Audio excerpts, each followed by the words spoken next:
మరొక breaking news చూస్తున్నాం. AP liquor scam కు సంబంధించి ఎన్ఫోర్స్మెంట్ డైరెక్టరేట్ అధికారులు కీలక సూత్రధారి రాజ్ కసిరెడ్డిని అరెస్టు చేశారు. ఇవాళ ఉదయం నుంచి హైదరాబాద్ లో సుమారు 10 ప్రాంతాల్లో ఈడీ బృందాలు తనిఖీలు చేపట్టాయి. హవాలా లావాదేవీలు, మనీ లాండరింగ్ జరిగినట్లు ఆరోపణలు వెలుగులోకి రావడంతో ఈ దాడులు జరుగుతున్నాయి. కీలకంగా భావిస్తున్న ఏపీ లిక్కర్ వ్యవహార సూత్రధారి కసిరెడ్డికి చెందిన ఇళ్లతో పాటు సంబంధిత ప్రాంతాల్లో కూడా అధికారులు సోదాలు నిర్వహిస్తున్నారు. ఈ సోదాల్లో పలు కీలక పత్రాలు, ఆర్థిక లావాదేవీలకు సంబంధించిన వివరాలను పరిశీలిస్తున్నట్లు తెలుస్తుంది. ఇప్పటికే దర్యాప్తు వేగవంతం చేసిన ఈడీ లిక్కర్ స్కామ్ నెట్వర్క్ పై లోతుగా విచారణ కొనసాగిస్తుంది. రైట్ గా దీనిపై మరింత సమాచారాన్ని మా ఎగ్జిక్యూటివ్ ఎడిటర్ శ్రీనివాస్ అందిస్తారు. శ్రీనివాస్, చెప్పండి, ఈడీ రైట్స్ కి సంబంధించి మీ దగ్గర ఉన్న లేటెస్ట్ అప్డేట్స్ ఏంటి?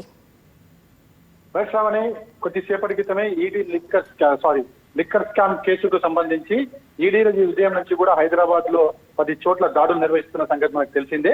అయితే ఈ నేపథ్యంలో ఏదైతే లిక్కర్ స్కామ్ కేసుకు సంబంధించి ఏమనుకున్న రాజ్ కేసీరెడ్డిని కొద్దిసేపటి క్రితమే ఈడీ అధికారులు అరెస్ట్ చేయడం జరిగింది. ఏదైతే లిక్కర్ స్కామ్ లో రవాణాకు సంబంధించిన కుంభకోణం జరిగింది అని చెప్పేసి ఇక్కడ ఇందులో ఈడీ భావించింది. అందుకోసమే ఆయనని అదుపులోకి తీసుకోవడం జరిగింది. దీనికి సంబంధించి పలు ప్రశ్నలు కూడా వేసే అవకాశం ఉంది. ఎందుకంటే లిక్కర్ స్కామ్ కేసులో ప్రధాన నిందితుడిగా రాజ్ కేసీరెడ్డి ఉన్నారు. దీనికి సంబంధించి గతంలోనే సిట్ అధికారులు అరెస్ట్ చేశారు. ఆ తర్వాత రాజ్ కేసీరెడ్డి బెయిల్ మీద బయటికి కూడా రావడం జరిగింది.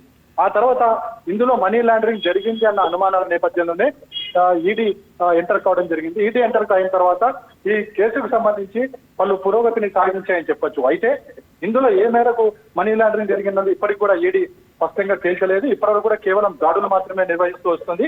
ఈ దాడుల్లో కొన్ని కీలక పత్రాలు స్వాధీనం చేసుకున్నారని చెప్పేసి తెలుస్తుంది. అయితే ఆ స్వాధీనం చేసుకున్న పత్రాల్లో ఏముందనేది కూడా ఇప్పటికీ బయటికి వెల్లడించలేదు. అయితే ఈ రోజు ఉదయం నుంచి కూడా ఏదైతే A1 నిందితుడిగా ఉన్న రాజ్ కేసీరెడ్డి నివాసాలు, అదేవిధంగా మరికొందరు నిందితుల నివాసాల మీద ఈడీ దాడులు చేస్తూ వస్తుంది.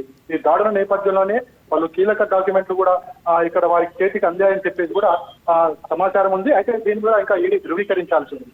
అయితే ఈ నేపథ్యంలోనే రాజ్ కేసీరెడ్డిని అరెస్ట్ చేశారు. అరెస్ట్ చేసిన తర్వాత ఆయనని మళ్ళీ కోర్టుకి పంపించే అవకాశం ఉంది. కోర్టు రిమాండ్ తీసుకున్న తర్వాత అప్పుడు విచారణ కొనసాగుతుంది. అయితే మనం చూసాము, గతంలో కూడా లిక్కర్ స్కామ్ కేసులో, ఢిల్లీ లిక్కర్ స్కామ్ కేసులో ప్రధాన నిందితురాలుగా ఏదైతే ఆరోపణలు ఎదుర్కొన్న కవితను కూడా ఈడీ ఇదే తరహాలో ప్రశ్నించి అరెస్ట్ చేయడం జరిగింది.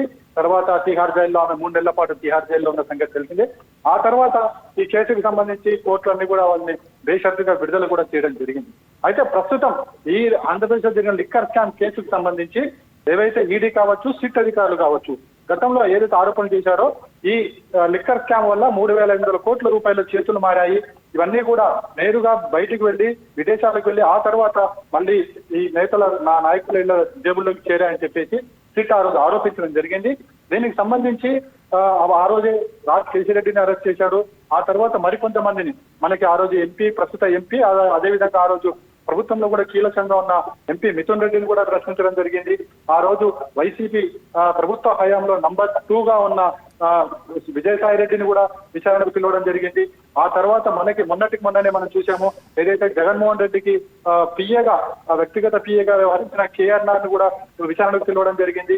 విచారణకు పిలిచి ప్రశ్నలు వేయడం జరిగింది. అదేవిధంగా ఆయనకు సంబంధించి కావచ్చు, ఆయన బంధువులకు సంబంధించిన ఇళ్లలో తిరుపతి, కడపలో కూడా దాడులు నిర్వహించడం జరిగింది. అక్కడ కూడా కొన్ని కీలక పత్రాలు సేకరించారని చెప్పేసి తెలుస్తుంది. కానీ దాని గురించి కూడా ఈడీ ఎక్కడ కూడా మనకి క్లారిటీ ఇవ్వలేదు. అయితే ఏదేమైనప్పటికీ కూడా ఈ రోజు ఏదైతే ఈడీ జరుగుతున్న దాడుల తర్వాత ఈ అంతా కూడా మాజీ ముఖ్యమంత్రి వైఎస్ జగన్మోహన్ రెడ్డి చుట్టూ ఉచ్చు బిగుస్తుందా అనే అనుమానాలతో తలెత్తుతున్నాయి.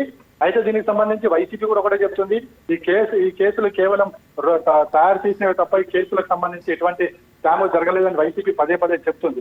అయితే ఇది వైసీపీ చెప్తున్న దాంట్లో నిజమెంత ఉంది, లేదా దీంట్లో ఈడీ చేస్తున్న విచారణలో ఏం బయటపడుతుందని కూడా చూడాల్సింది. అయితే ఒకవేళ అరెస్టులు కనుక అంటే దేనికైనా తాము సిద్ధమని చెప్పేసి వైసీపీ నేతలు, వైఎస్ జగన్మోహన్ రెడ్డి కూడా ఇదివరకు ఒకసారి క్లారిటీ ఇవ్వడం జరిగింది. మొత్తానికైతే ఏపీ లిక్కర్ స్కామ్ కేసుకు సంబంధించి ఈడీ మరింత దూకుడు పెంచబోతుంది.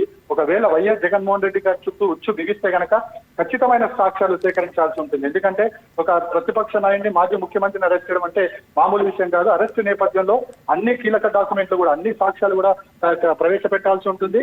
అది జగన్మోహన్ రెడ్డి సంస్థకి లేకుంటే జగన్మోహన్ రెడ్డికి సంబంధించిన నిధుల్లో వాటి ఆయన అకౌంట్లోకి బదిలీ అని చెప్పాల్సిన అవసరం ఉంది. రైట్ శ్రీనివాస్.